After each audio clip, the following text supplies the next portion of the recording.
A quick run-through on the agenda. FLA President Mr. Dixon Low will open with a welcome address, followed by a quick introduction of FLA by myself, Tricia, Executive Director. Mr. Albert Kong, CEO of Asia-wide Franchise Consultants, will share on trends and opportunities in Singapore. Mr. Andy Lake, Principal of Baker McKinsey, will share on legal policies relating to franchising and licensing in Singapore. Thereafter, we'll dive into the panel discussion where Mr. Dixon Low, representing the F&B industry, and Ms. Andrea Brell, representing the fitness and lifestyle industry, will share their experiences. We will address questions at the end of the panel segment, and I'll end off with the business matching opportunities in Singapore. Without further ado, may I invite Mr. Dixon Low, President of FLA, to share a few words. Mr. Dixon, please.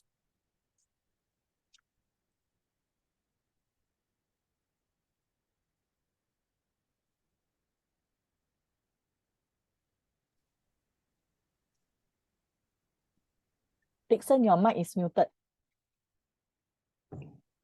Hi, good morning. I'm so sorry.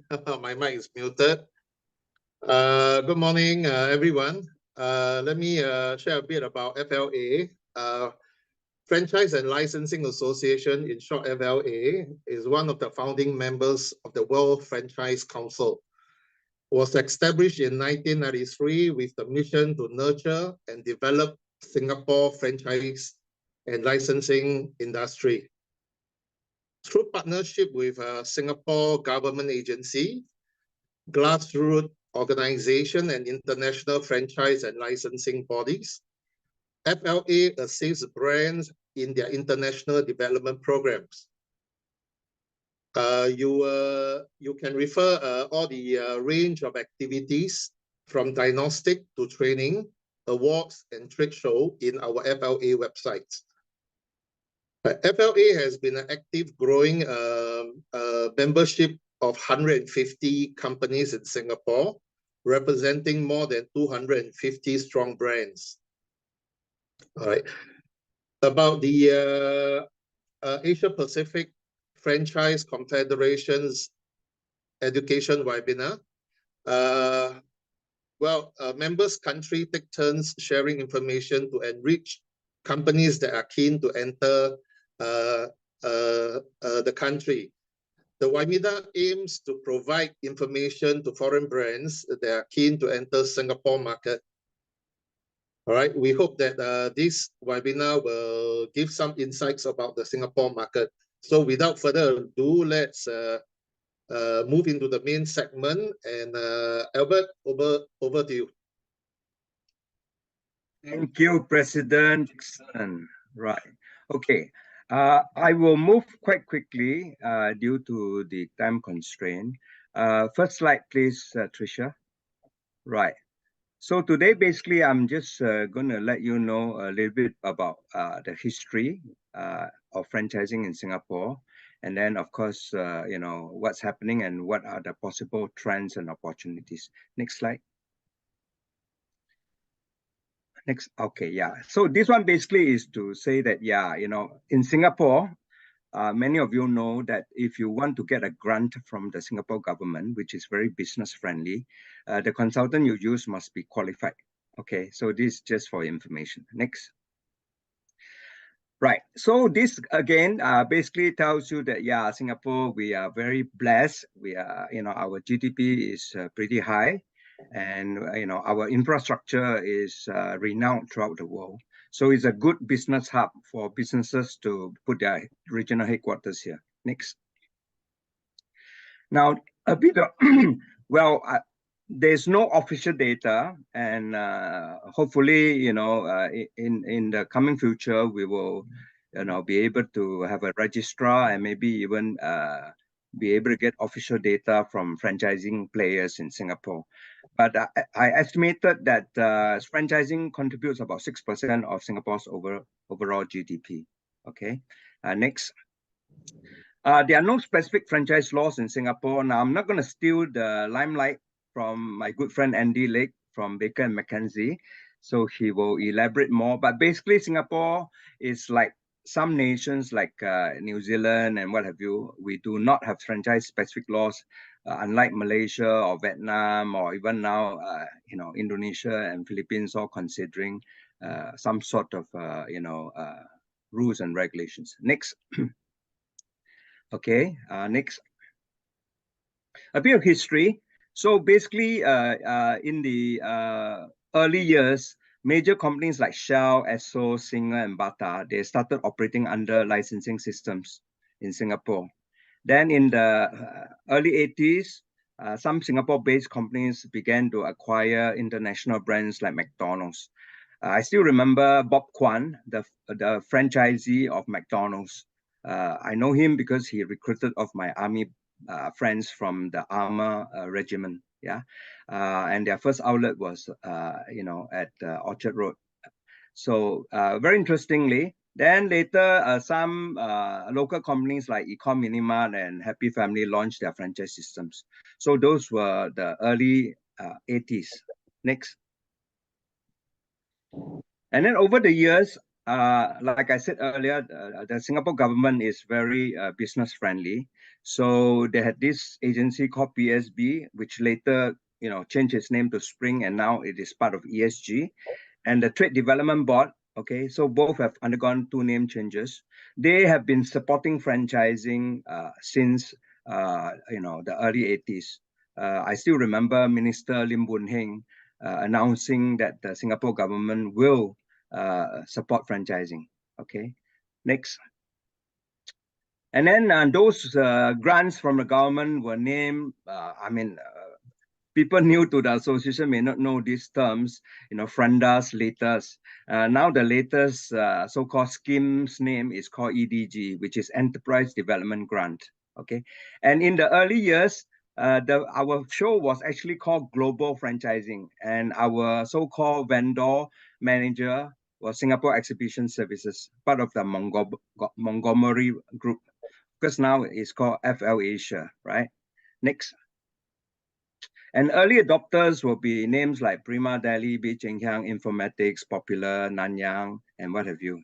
Okay, and some of them are no more in franchising, more because of restructuring, or that the next generation has taken over and they are on a different path, or they have gone public listed. Next. I just want to quote our very famous, and all of us love him, our founding Prime Minister of Singapore, when he said this in Kuala Lumpur on the 16th of August. He said that on the assumption that there are no major upheavals, there will be an East Asian economic transformation accompanied by an efflorescence of Asian popular cultures, I think the gist of this is that the Asian culture will come up, Asian brands, be it food, be it, education, be it fashion, will become popular. And this is the case, whether it's Korean or Indian or Vietnamese or Singapore brands. Next. Now, just very quickly, why, open in Singapore? Why base your regional headquarters in Singapore? Why exhibit in the Singapore Franchise and Licensing Asia Show? One, strategic location. I think every scholar in the world will agree that we are very blessed with a deep harbor port, very strategic location where all the major shipping, companies will use their this thing and pass through the Malaysian Strait through Singapore. We are very, very stable, and like I said earlier, our government is not just friendly by talking, but they actually show by all the grants and all the facilitation, right? Our infrastructure, all of you know Changi Airport and our seaport and what have you. Yeah, our workforce, thanks to the emphasis on education, and then low taxes and incentives, strong intellectual property protection. As I say, I'm sure you read yesterday's news that the International Trademark Association is going to hold their annual meeting in Singapore this month, so another indication about how Singapore is perceived, to really, really put a lot of emphasis on IP. The ease of doing business, we are consistently ranked as one of the easiest places in the world, to operate a business, and then diverse and vibrant business ecosystem. Yeah, next. So these are just some slides to say that, yeah, on IP, we even have our tertiary, institutions offering all sorts of courses and, on intellectual property. Next. Another one. Next. Yeah. So, and then you can even get complimentary sessions concerning, intellectual property and intangible assets. Right. Next. Yeah. So from even FLA's estimates, we estimated there are 900 franchise brands in Singapore in 2023. Okay. Of course, compared to, let's say, Australia and New Zealand, we are not that high franchise brands per capita. But I think we are getting there because franchising is so popular, yeah. And we hope that there'll be more and more good and strong franchise brands here. Next. These are things that Tricia can share in detail, but clearly F&B is still the largest sector, yeah. And no surprise, education will get stronger because people respect the kind of curricula and the kind of emphasis we put on education. So education franchises are very popular. Next. Again, these are numbers you can get from FLA, but again, you can see that we are getting there. Most of our franchises have less than 5 outlets, okay, because Singapore is small. Whereas if you look at China, having 1,000 is common nowadays, yeah, because of the huge domestic market. Next. Okay, just a quick, selling here. Our show is on the 17th to the 19th at the beautiful, iconic Marina Bay Sands. Please do register and please do join us. Next. And FFA is very, very active, and I will not steal the limelight from Tricia. Next. Yeah. Again, just quickly on the supporting organizations, the two most active ones are Enterprise Singapore and IPOS, Intellectual Property Office of Singapore. Next. Top challenges, I think if you talk to any franchisor, whether from America or from China, they'll tell you that our biggest challenge in Singapore is labor shortage, high rentals, and the market is small, which is why we facilitate not just Singapore companies, but even Singapore-based companies to go international using Singapore as a springboard. Okay, of course, then, because of these challenges, a lot of franchisors start to use robots, start to use IT, they operate smaller outlets, and they re-strategize on how to overcome these challenges. Next. So some examples, robots in a restaurant. Next. A robot that deliver, the food to your table. Next. Downsize outlets like Pepper Lunch, Fish and Co. Next. And then also people start to use ghost kitchens to try out or to open more outlets, but not, with the brick and mortar. That will keep their costs down. Next. And then rethinking, for example, my client Old Chunky, they also evolve into curry times, which can be a proper restaurant, and then Yakun, which sells, coffee and bread. They also take on bread papa, and then, they can actually optimize the size of their outlets. And then another client, which is buying artisan, other than waiting for people to come and buy their leather products, they also do workshops. So these are re-strategizing to so-called, optimize your resources so that your costs are kept down. Next. Okay, so opportunities. As I said, the labor and small domestic market, I think clearly everybody knows that there's this big emphasis on ESG, on sustainability. Yeah. So if you are able to make your franchise sort of aligned with this worldwide attention on ESG, I think there's always a potential. And then, Singapore is aging. So if your food are able to, cater, or even your gym is able to cater to the aging population, why not, right? I mean, somebody asked, hey, Albert, is there another bubble tea or donut franchise coming? I say, yes, always there is. Because the millennials, even someone like me at 67, we like to have more choices. We like, when we hear that there's this new brand, coming out of New York or from Beijing, we say, hey, Is it coming to Singapore? I like to try it, right? So opportunities are always there. I urge everybody to just put on your thinking cap and see where are the needs, where are the gaps, you know, and how you can address those needs and gaps, yeah, and do your homework, right? Next.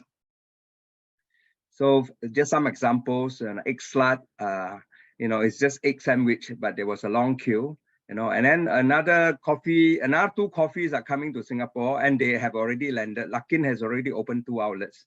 Tim Hortons with the RBI, you know, with the Burger King and what have you, they are all, you know, having great plans here. Next. Another one is Coach. Who will imagine that Coach will, you know, have a cafe and then, you know, arrange their showroom in such a beautiful manner, right? So Singapore is always a very popular place, you know, for new concepts or for concepts to sort of tell the world that they are evolving and that they are, you know, they're still very hip, you know, and that they even go into F&B to let you relax while looking at the merchandise. Next.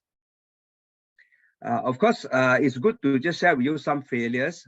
Like Wendy's, unfortunately, because of their lack of maybe economies of scale and some other challenges, did not do well in Singapore. Taco Bell, under even the Yums group also. I think if they revamp, if they relook at their menu and they find a good partner, they may have a chance. Okay, next.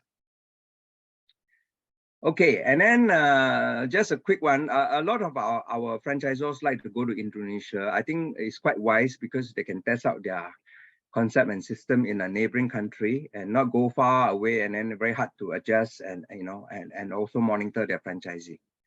Next. Okay, so this is my last slide.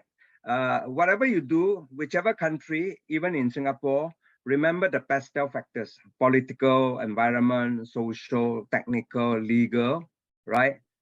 And also environmental, right? So these things, remember, it will be useful for you when you move on. Thank you very much. I will now sort of pass over to Tricia to introduce the next speaker. Thank you. Thanks, Albert, for the comprehensive overview of doing business in Singapore market. Next, we have Andy, a seasoned lawyer with 30 years of experience in IP, corporate litigation, and arbitration matters covering all aspects of commercial and advisory work, anti-piracy, civil and criminal enforcement, portfolio management, and IP disputes across many industries. May I now invite Mr. Andy Lake, Principal at Baker McKenzie, to share on franchise and license regulations in Singapore, brand protection, and best practices. Andy, please. Thanks so much, Tricia, and good morning to everyone. A real privilege today just to share on the topic as featured on this slide. As Tricia mentioned, I'm a partner of Baker McKenzie Singapore. I'm also the managing partner of Baker McKenzie's Yangon office in Myanmar. As some of you may know, Baker McKenzie is an international law firm with 77 offices in 46 countries. We are in 7 of the 10 ASEAN countries, and we are a full service firm. So that includes areas such as tax, mergers and acquisition, employment, and of course, IP and technology. So without further ado, let me begin. Next slide, please. So this will be our agenda for today. I'm going to set the context by providing a brief overview of the franchising legal environment in Singapore, and then speak about IP protection and offer some practical recommendations for businesses looking to either franchise or license their brands locally. Next slide, please. So first up, the franchising legal regime in Singapore. So just to briefly set the context, a key appeal of Singapore as a market for franchisors and franchisees alike is, as Albert mentioned earlier, the business-friendly environment we have. Unlike other countries around the world, Singapore does not have a franchise disclosure obligation or registration requirements. As an example, Indonesia has tight franchising laws which require registration of foreign franchises, while the US has a very comprehensive franchise disclosure requirement. And the barriers to entry for prospective franchisors or franchisees in Singapore are therefore very low. But this in turn may pose a risk for franchisees. Due to the lack of franchise disclosure obligations, franchisees often will have to conduct their own due diligence to ensure that they know what they are getting into and who they are contracting with. So practically speaking, most franchisors will disclose relevant information to prospective franchisees. So this is not a significant issue, but the main takeaway of this slide is that there are no strict regulations concerning franchising in Singapore. Next slide, please. Now we will speak a little about the risk from an IP perspective and how you can protect your IP assets. So first up, what is IP or intellectual property? The conventional IP that most of you would be very acquainted with would be your trademarks, your patents, which are your inventions, and copyright, which could be literary or artistic works and so on. But of course, there are other forms of IP rights, such as your registered designs, your plant variety rights, and so on, that a company may deal with. And at the very least, most companies, if not all, will have trademarks, which really is a key indicia of your brand. So for the purposes of this presentation, I'm only going to focus on largely trademarks. And trademarks, as most of you know, are a registrable IP right, which means that to obtain protection under the Singapore IP law, you need to apply for registration of your logo or your brand name. As a brief aside, note that all IP rights are, not all IP rights are registrable in Singapore. And the most important non-registrable IP right in a franchise business will be your trade secrets or confidential information. This can include, for instance, the secret recipe for Kentucky Fried Chicken's fried chicken, or the names and contact particulars of a franchisor's customers. There are some IP, copyright, for example, which subsists at the point of creation of an original work. And for copyright, no registration is required, but there may be nuances in some countries. So, for example, still on copyright, the US has a registration system. So something for you to bear in mind. Next slide, please. So how do you protect your brand? A key first step, as I mentioned earlier, would be to apply for registration of your trademarks. But just because you have registered your trademarks in your home country, that does not mean that it is automatically protected in some other country. So remember, IP rights are what lawyers call territorial in nature.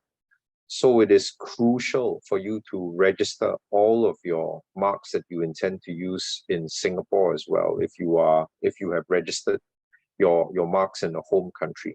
And you have to do so in the correct classes of goods and services, because that determines the scope that your mark will enjoy protection. So I will share a couple of negative case studies in the next part of my presentation.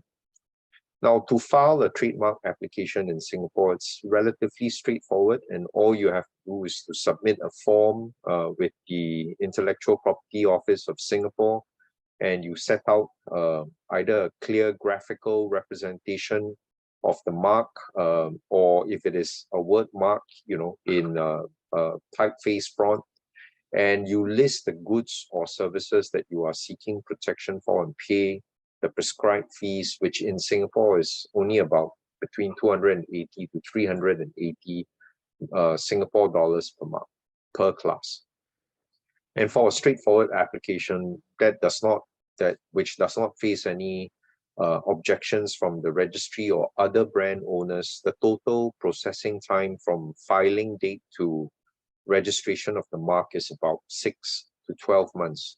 So that is fast comparative to some of the other countries in the Southeast Asian region. Just to highlight that upon registration of your mark, you have to use it in the course of your business within the first 5 years.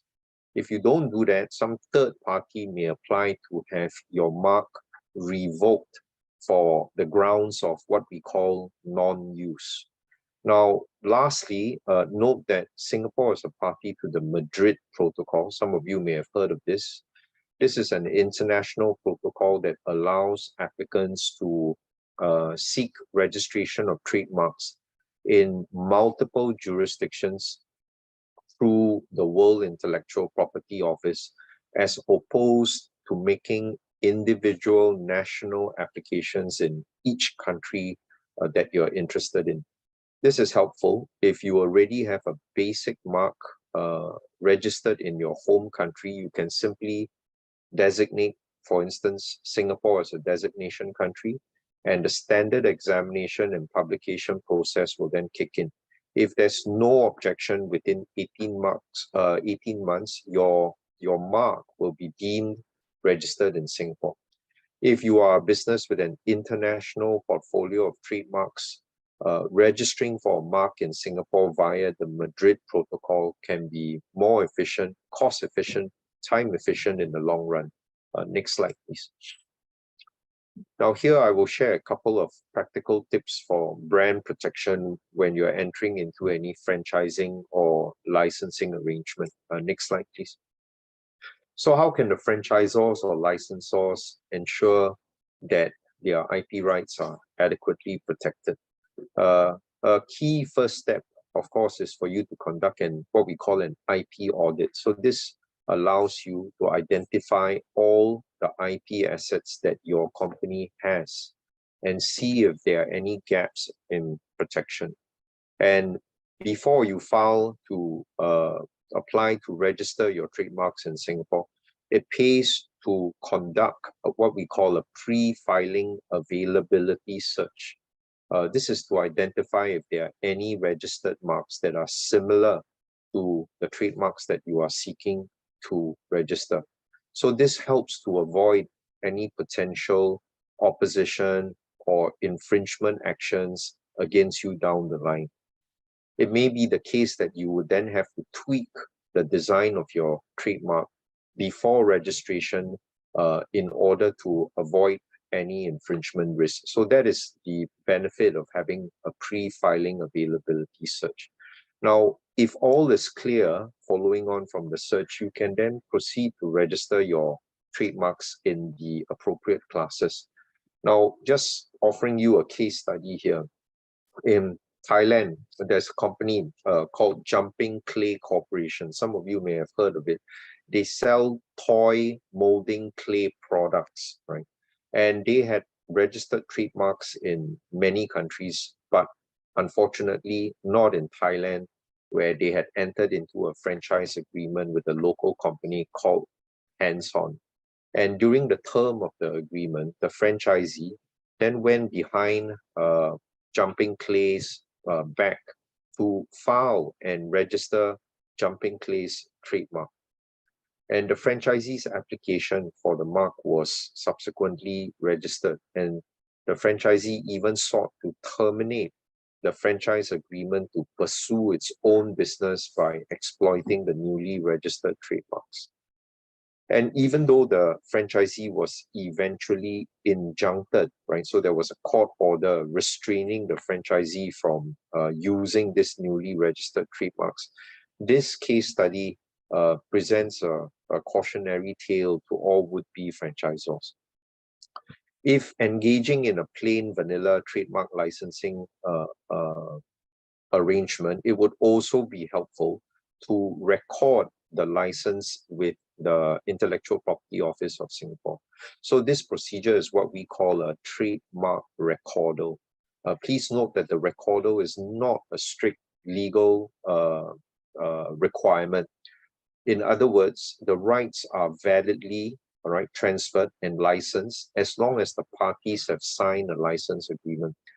But the recordal is important to put third parties, so not the licensor and the licensee, but to put third parties acquiring a conflicting right in the mark on notice. So for instance, if the licensor secretly seeks to assign the trademark to a third party without informing this third party of existing licensees' right to use the trademark, the recorder serves to impute knowledge to the world at large, right? So this recorder of a trademark, you can see, can be very applicable and helpful for licensees or franchisees to protect their rights under the license or franchise agreement.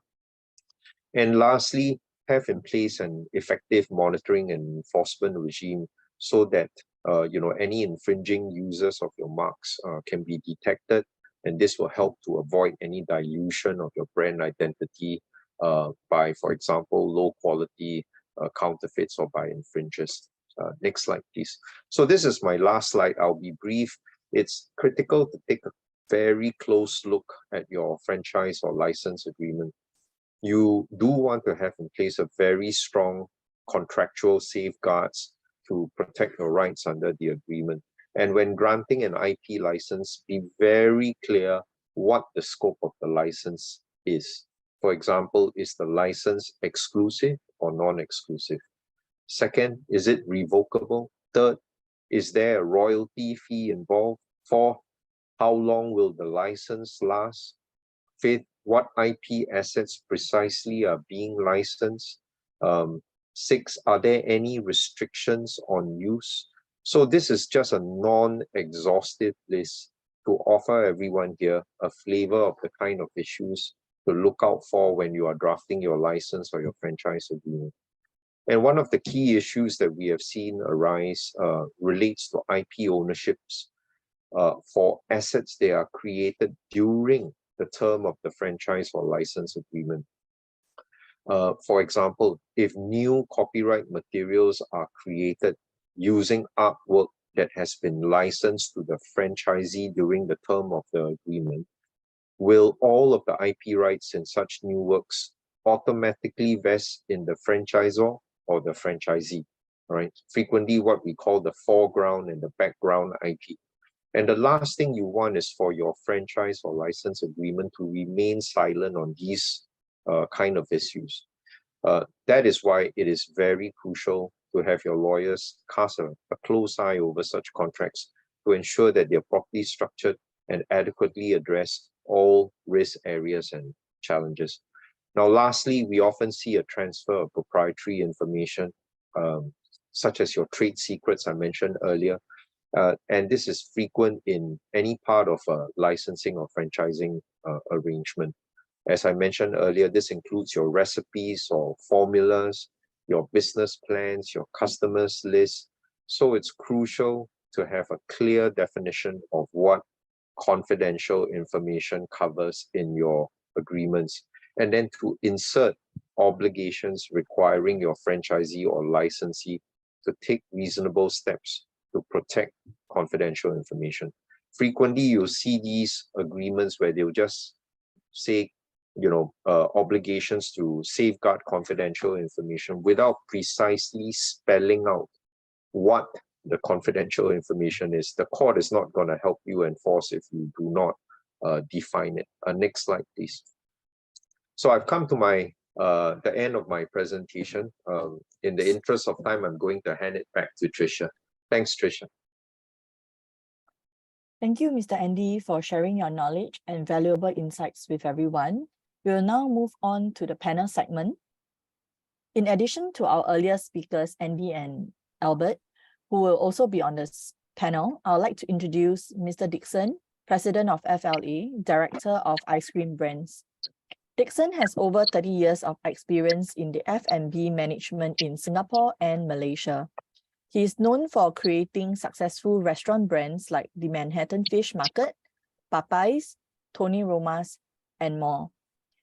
Andreas, an experienced fitness, franchising, and business executive, a sought-after board member.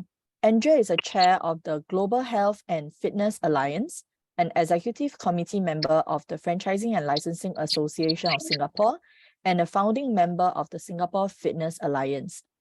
Andrea started with Anytime Fitness as a franchisee in Singapore nearly 10 years ago, when she opened 3 clubs and became the sub-master franchisee for Anytime Fitness Singapore. Andrea built the brand to nearly 70 clubs in Singapore within 3 years.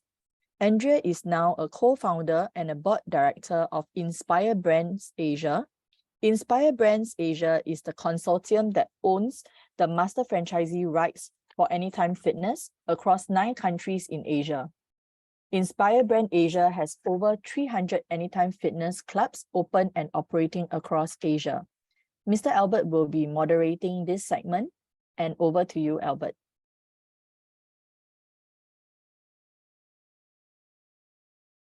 Suggested by Tricia, we'll let the lady go first. The very fit and beautiful and successful Andrea. Can we get you going on, why Singapore, the benefit and potential in Singapore, and best practices and lessons learned? Thank you. Sure. Hi, everyone. Lovely to be here. I really appreciate being able to share my experience, and hopefully that will help all the participants in moving into Singapore, doing your business. So for us, we started, Anytime Fitness started in Singapore late 2013. And the master franchisor or franchisee at that point knew that Singapore was a stable enough country, strong, favorable business environment, well structured, to be able to choose Singapore as the base to begin expanding. So the plans were always to be expanding across Asia, but we wanted to make sure that we started in a strong market and build the brand up, build that brand awareness, which we weren't recognized or known in Asia. And so that's where they started in 2013 in Singapore. I came in as a franchisee myself in January 2014. So I was one of the first, I think there was 5 of us that started in Singapore. And people thought we were a bit crazy at that point, opening up a 24-hour fitness gym. It hadn't been done before in Asia, but obviously, we were confident in the brand. It was a very strong brand in other countries. And we knew that Singapore would be very similar environment, business environment, compared to other developing or developed countries. And so we did start relatively strong. We built up within the first 2 years, there was 24 clubs. And that's when I started taking over as the sub-master franchisee. And then I built Singapore out to 70 clubs in the next 3 years. So our experience has been amazing. From myself and my experience coming in, I wasn't in franchising before. I had not visited Singapore, but I just knew that through research and through connecting with the likes of Franchise Licensing Asia, and ESG as well, Enterprise Singapore, that it was a strong enough market for me to take that risk, and it paid off. So the things that were important for me was employment laws. Coming from Australia, our employment laws are very strong. So making sure that the employment laws were there, very highly educated, skilled workforce, English speaking, of course, that always helped for us moving into Asia. And then there was some tax benefits, tax incentives. The ease of starting up a business in Singapore is actually really incredible. So from a foreign perspective, moving into Singapore, starting a business, you can set up a company within a couple of days through a corporate secretary, being that I'm not Singaporean. And the cost is really quite minimal. So the tax incentives alone were of great benefit. I could go on, but I'm sure the others have some other information, and we can go backwards and forwards. So I'll leave it there for now.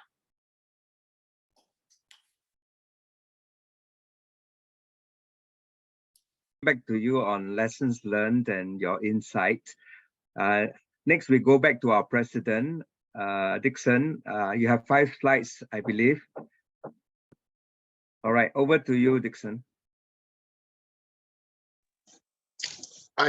Let me introduce a bit about ice cream brands that our company has. Ice cream brands is the company that owns the brand Gelare, which is from Australia. Next. All right, the brand itself has actually comes into Singapore in the year of 1998. And as so far, we have 7 outlets. We are the master franchisee, and we do have quite a couple of sub-franchisee in Singapore. Next. All right, well, these are the visions and what we are doing. We're selling the product. Next. Right, one of these are unique selling point, and one of our key USP in terms of our ice cream is that it is actually contained of 0% of air volume. Means to say that the product, the ice cream itself, is much creamier compared to a lot more other ice creams that contain air in it. So therefore, it's a lot more heavier at the same time. The mouthful that you get is a lot more quality products that you have. Right. Next. Well, these are what we have within our customers. Next. Now, ice cream brand being Gelare itself is part of the subsidiary of a bigger holding company known as Ing Food. And in Ing Food, we do have other brands in Singapore, both in Singapore and Malaysia. All right. Yep. All right. Thank you. Albert, you do have a questions for me? Since both you and Andrea have already sort of shared, I think maybe it will be good for to pick your brains. For example, in spite of the saturation of coffee brands, this especially addressed to you, Dixon. Why are the likes of Luckin, Tim Hortons, and several others still wanting to come to Singapore, in spite of the challenges of high rentals and difficult to get employees? Maybe you share your insight. Thank you. I think again here, Singapore is a city-state. Probably if you talk about China, you have Shanghai, you have Manila, you have Kuala Lumpur, all these city area, but it's not within the country itself. But Singapore itself is a city-state. This is what we have. And it is a small little country. It is compact. It is cosmopolitan. And this is why it is always a great launch pad for a lot of brands. And any brands who are successful would wanted to come into a place where they can showcase themselves to the international market. And we do have that part of it to access to the international market. I think Singapore, one of the things about trying and thriving in the Singapore market, again, here is the systems that we had. It is being said many times by our panelists right here. It's low taxation. It is a great financial center. And then I will say that as so far, politically, we are always very stable. And we are having a very friendly environment internationally. Of course, English speaking is the main thing about communicating in the Singapore business environment. So as such, all these factors contributed to a good assessment to put Singapore as a place where you could actually access a lot of international franchise connection. So again here, whatsoever successful brands being Luckin or any other coffee, even in Malaysia, we hear of brands like Juice Coffee, or that everyone has the plan to move to Southeast Asia, and definitely Singapore will be taken as a launching pad.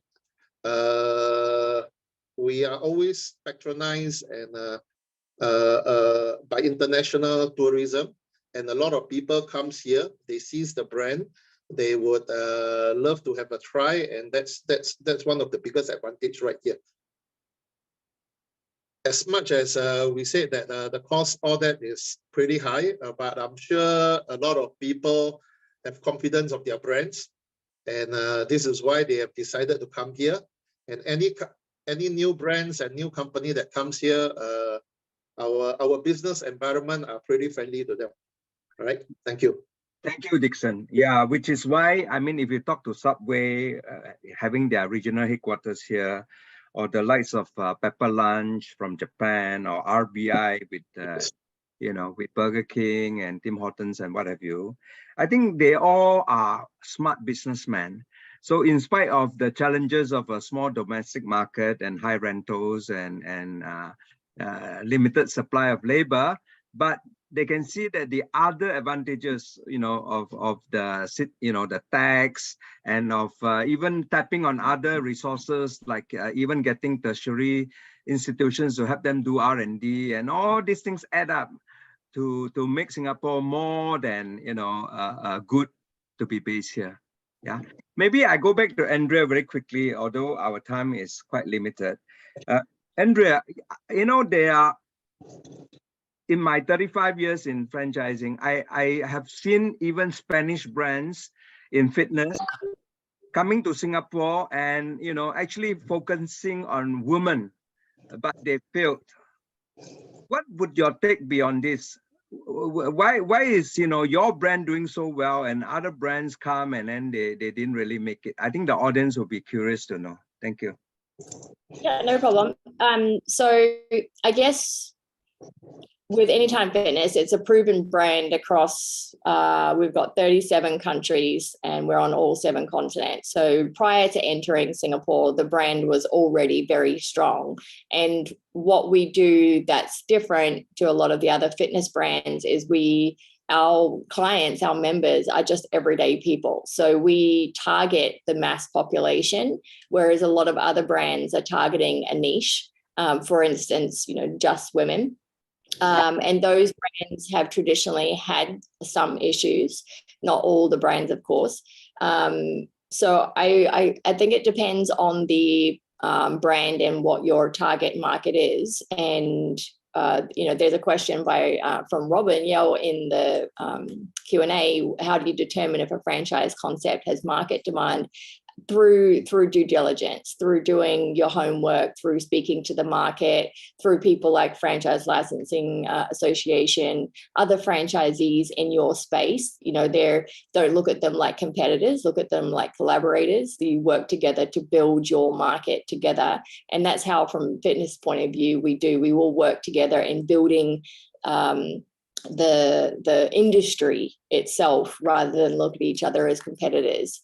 Of course, a lot of us are, you know, working with a smaller market penetration. So, but if you stick with what you're uniquely great at, your USP, then that's the way to enter, and be very clear about what that is and stick to it, and then we'll be fine.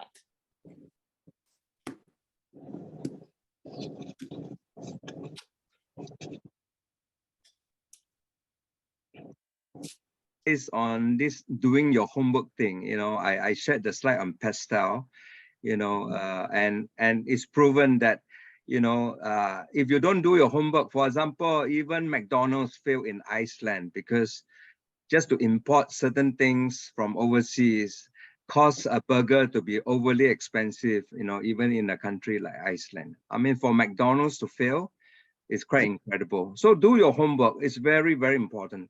Now, I'd like to swing the mic back to Andy to see if he has any closing remarks. And then Tricia will take over and share a little bit about also our franchising show coming up in August. Andy, please. Thanks, Albert. I just want to perhaps make 3 observations. The first is this: because there's no specific franchise or licensing laws in Singapore, the contracts, as I mentioned earlier, becomes crucial as the licensing and franchising relationship between parties will become wholly governed by the contractual terms. So make sure the contracts provide adequate safeguards for all of your rights, including but not limited to the IP rights, both during as well as after the agreement, right? So post-termination clauses are also important. Remember, a contract that works in, let's say, Japan will still need to be tweaked for adoption in Singapore. An example, I can offer as a Japanese franchisor that entered into a franchise agreement with a Singapore franchisee, but unfortunately, the franchise agreement had an exclusive dispute resolution clause that says that all the disputes are to be heard in a court in Tokyo. The problem is you cannot enforce an injunction order, which is an order restraining the franchisee to do something. When that order is obtained in a Japanese court, you can't enforce it in Singapore. So frequently in a franchise dispute involving IP right, the most important remedy is to secure an injunction. So please, get consultation in the local jurisdiction where you are seeking to do business. The second point is, when you are negotiating with any would-be franchisee or licensee and any proprietary information is going to be shared, please execute a non-disclosure agreement or an NDA. So this ensures that if any negotiations fall through, the counterparty will still be bound by your confidentiality obligation. And then last, this was perhaps not covered in the presentation, but always conduct a thorough due diligence on the compliance requirements for your specific business. So, for example, if you are selling healthcare products or cosmetics, find out what the regulatory requirements are. If you're doing an F&B business, find out what are the laws locally that you have to comply with. Yeah. Thanks, Albert.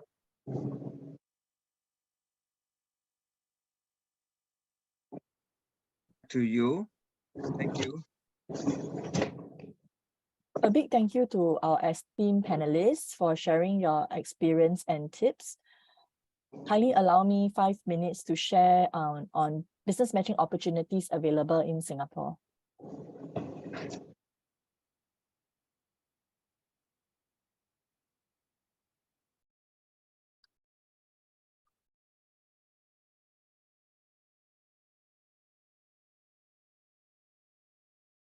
FLA Singapore established a roadmap system to guide companies to use franchising as a business expansion strategy. We have suites of support ranging from diagnostic assessment to accredited courses, awards, and business lead generation through franchise trade show participation. So I'll just be highlighting 2 key events. FLA Singapore is thrilled to once again co-organize the 18th FL Asia with Constella exhibition. This event will provide an excellent platform for brands seeking to penetrate the Southeast Asia market through Singapore. This year's exhibition aims to bring together nearly 8,000 local and international attendees interested in investing in brands from various sectors, including F&B, education, health and wellness, fashion and vending machines, as well as retail technology. The event will be held from the 17th to the 19th of August at Singapore's iconic Marina Bay Sands Expo Convention Centre. FL Asia has a proven track record of successfully connecting brand owners with potential franchisees, hence making it one of the leading franchise exhibitions in the region. It is evident from the statistics of our recent event last year. This is because FL Asia has a dedicated team of channel developers who are committed to facilitating business matching services for all exhibitors. This is to ensure that our exhibitors have the opportunity to connect with potential franchisees and investors to grow their business. Please feel free to reach out to FLA Singapore or our organizing partner Constella directly to secure a booth. Finally, FLA's business matching platform, launched Q4 last year, 2022, enabled 365 days of business matching for our members. So far, more than 250 franchise leads have been facilitated in the last 7 months. FLA has a well-curated template to feature our brands to potential franchisees and investors internationally. Seekers can easily connect and reach out to brand representatives via their profile pages. So kindly do reach out to us if you are keen to know more about the listing. Once again, thank you everyone for spending the last hour with us. We hope you found the session insightful. Please feel free to reach out to any one of us if you require assistance. Thank you and goodbye.